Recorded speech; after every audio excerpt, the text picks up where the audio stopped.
10 vor 10. Heute mit Lara Tognoni. Guten Abend und willkommen bei 10 vor 10. Die Nachrichten der magischen Welt, schnell und kompetent. Die Themen. Skrupellos war schon über einem Jahr bereit. Veröffentlicht wird aber erst jetzt. Wir erklären warum. Schwere psychologische Störungen bei Schauspielern entdeckt. Wir analysieren gemeinsam mit Dr. Giespers die vorliegenden Symptome. Das Wetter wird wechselhaft und vor allem kühl. Thema Skrupellos. Der erste Teil der Filmserie Skrupellos wurde vor kurzem auf YouTube und den sozialen Medien veröffentlicht.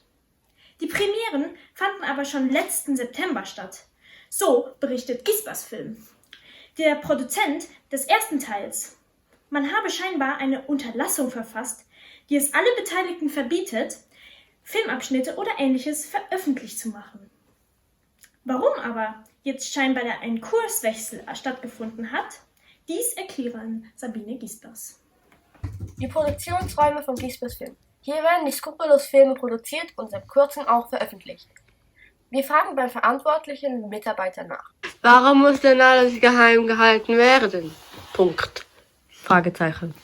Weil es hier in diesem Film ein paar Schwuchteln gab, die Angst hatten, dass die anderen sie auslachen würden, wenn sie jemand auf YouTube oder Instagram sieht. Also mussten wir alle dazu verpflichten, dass kein einziger Schwuchtel davon diesen Film auf YouTube zu Gesicht bekommt. Also es durfte nicht veröffentlicht werden. Wofür machen wir uns Scheiße hier überhaupt, ja? So die Erklärung des Produzenten.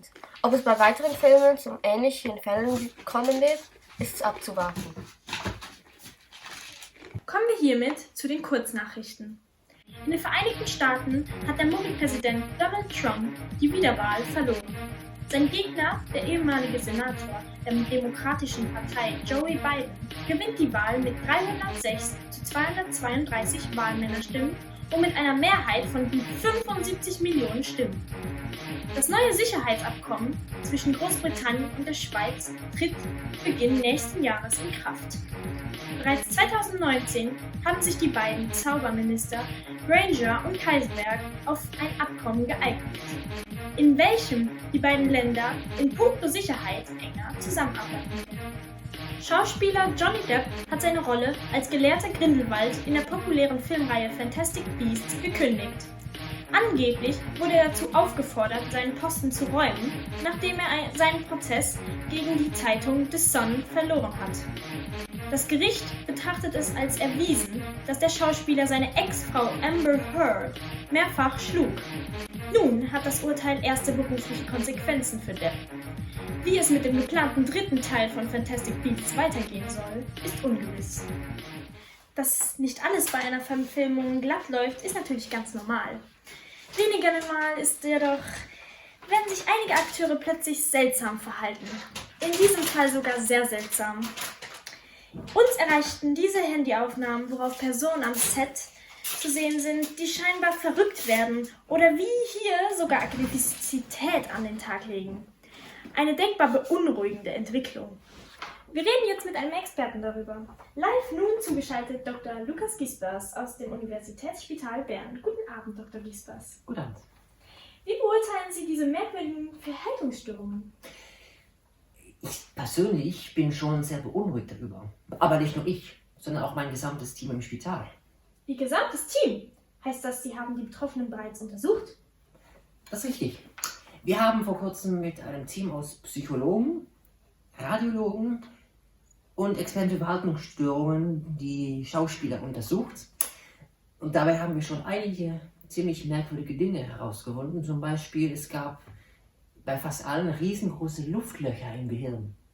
Wir vermuten, dass das durch eine Überdosis Among Us verursacht wird. Das ist beunruhigend. Was haben Sie noch so herausgefunden? Naja, aus medizinischer Sicht gab es nicht viel, außer die Luftlöcher und außer dass alle Untersuchten einen hohen Blutdruck hatten und Spuren von Drogen im Blut aufwiesen. Es sind vor allem psychologische Gutachten und da kenne ich mich jetzt nicht ganz aus. Wissen Sie, was diese Gutachten bedeuten? Das ist das Übliche. Misshandlungen in der Kindheit, schlechte Schulnoten, oder stundenlanges Sitzen am Computer. Die Psychologen behaupten, dass diese Faktoren der Grund sind für diese übermäßige Spielsucht nach Among Us, Skribblio und all diesen anderen dämlichen Spielen. Was wird denn nun mit den Schauspielern geschehen? Wir werden Musiktherapie versuchen, um diese Aggression in den Griff zu bekommen. Mir persönlich wäre es lieber, wir würden die ganze Truppe sofort einschläfern. Ein Kollege von mir wiederum hat die Idee, eine Hirntransplantation durchzuführen. Unter Umständen werden wir alle Methoden anwenden und wenn es nötig ist, auch gleichzeitig. Danke für Ihre Einschätzung, Dr. Gispers. Bitte. Zum Schluss dieser Sendung gibt es noch das aktuelle Wetter. Morgen stellenweise Nebel, aber ansonsten sonnig mit frischen 2 bis 15 Grad. Übermorgen vereinzelt Regen und Bewölkung bei bis zu 10 Grad. Kommende Tage gewittrig, bewölkt und ab und zu etwas Sonne. Die Temperaturen werden kühl, so rund 1 bis 6 Grad. Ich wünsche Ihnen noch einen schönen Abend.